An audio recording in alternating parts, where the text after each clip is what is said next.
तो देखिए इसमें जो है इस एपिसोड में हम सीखेंगे प्राइस लिस्ट के बारे में, है ना। तो प्राइस लिस्ट होता क्या है कि कोई भी प्रोडक्ट है उसको हम सेल करते हैं। तो जैसे एक स्टोर में कई प्रकार का प्रोडक्ट होता है, अब वहाँ पर कुछ ऐसा भी स्टोर होता है जहाँ से होलसेलर को भी प्रोडक्ट दिया जाता है और रिटेलर कस्टमर को भी दिया जाता है।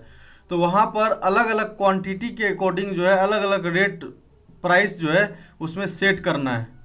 तो इसके लिए हम कैसे करेंगे, तो देखिए यहाँ पर जैसे दिया गया है कि जैसे कोई 50 लीटर अगर परचेज करता है, मतलब वो 1 से 50 तक, तो उसका प्राइस ये होगा। और 51 से 150 तक होगा तो उसका प्राइस ये होगा। मतलब कि टेली खुद प्राइस लगाएगा। जैसे हम अब तक जो करते हैं तो उसमें प्राइस जो है हम लोग को एंट्री करना होता है, लेकिन हम ऐसा अब नहीं करना चाहते हैं। हम चाहते हैं कि प्राइस ऑटोमेटिक लगे। तो इसके लिए देखिए प्राइस एंट्री कर लेते हैं इसका, चलिए देखते हैं। तो इसके लिए अब टेली में आ जाना है और एक नया कंपनी बना लेना है। उसके बाद यहाँ पर आपको क्रिएट में चलना है। क्रिएट में जाने के बाद यहाँ पर जो है आपको शो मोर में चलना है। उसके बाद यहाँ पर आकर के शो इनएक्टिव में चलना है और यहाँ देखिए आपको प्राइस लेवल दिख जाएगा। अब यहाँ पर एंटर प्रेस करके यहाँ 2 लेवल बनाना है। जैसे बुक में दिया गया है पेज नंबर 33 के ऊपर आपको सबसे नीचे मिल जाएगा। तो यहाँ पर होलसेलर और नीचे जो है रिटेलर लिखना है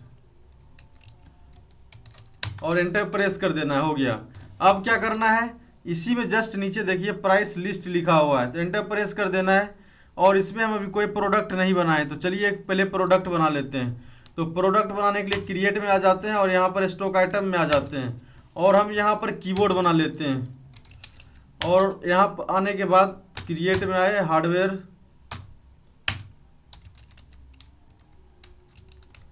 और एंटर प्रेस कर देना है। उसके बाद यहाँ पर यूनिट लिखना है। उसके बाद यहाँ पर एंटर प्रेस कर देना है। अब यहाँ से नेक्स्ट फिर से क्रिएट में आना है और यहाँ से प्राइस लिस्ट ग्रुप में आ जाना है।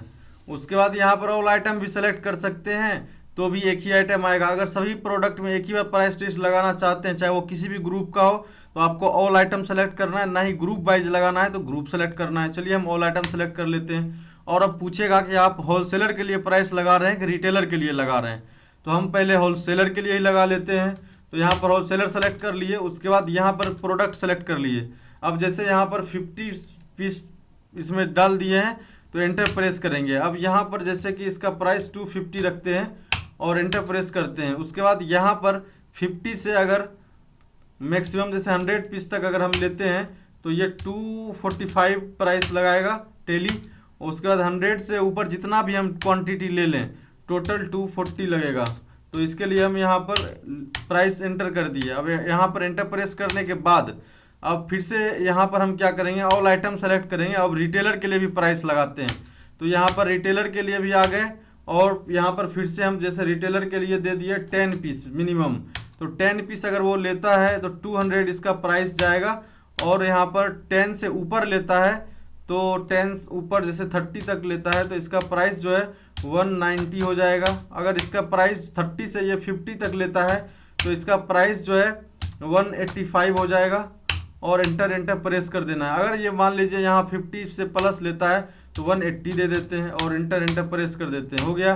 तो ये रिटेलर के लिए भी प्राइस लग गया और होलसेलर के लिए भी लग गया। अब इसको हम सेल करेंगे ना तो ऑटोमेटिक प्राइस ले लेगा। तो चलिए देखते हैं।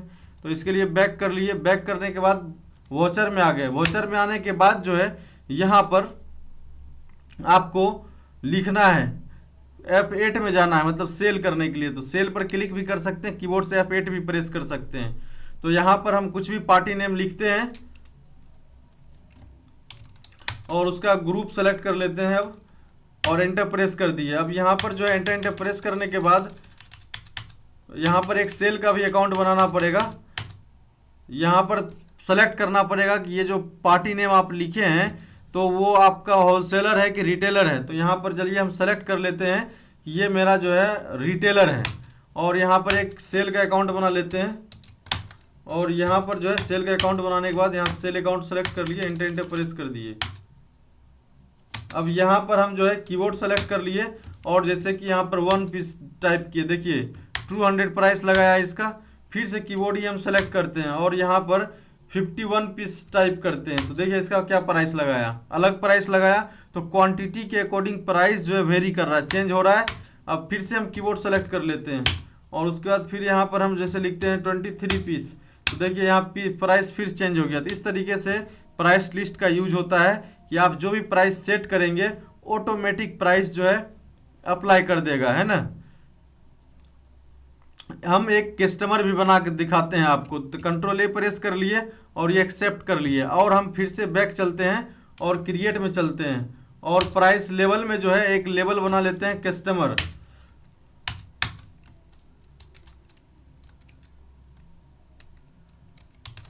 और एंटर प्रेस कर लेते हैं। उसके बाद फिर यहाँ से आ जाते हैं स्टॉक में और यहाँ ऑल आइटम सेलेक्ट कर लेते हैं और यहाँ पर कस्टमर सेलेक्ट कर लेते हैं और एंटर प्रेस कर लेते हैं। अब कीबोर्ड में जैसे कस्टमर अगर 1 से 5 पीस तक लेता है तो उसको जो है 500 में देंगे और 5 से 10 पीस लेता है तो उसको जो है 450 में देंगे। उसके बाद यहाँ पर अगर कोई 10 से 20 लेता है तो उसको 420 में देंगे और अगर कोई 20 से प्लस लेता है, चाहे जितना भी ले, तो इसको 410 में देंगे, है ना। तो एंटर प्रेस कर दिए। अब इसका भी अगर आप चाहते हैं उसको देखना तो इसके लिए आपको क्या करना है, बैक कर लेना है। बैक करने के बाद जो है यहाँ पर आ जाना है वोचर में और यहाँ पर सेल में आ जाना है। सेल में है। उसके बाद यहाँ एक पार्टी नेम क्रिएट कर लेते हैं और एंटर प्रेस कर देते हैं और यहाँ पर एंटर प्रेस कर देते हैं।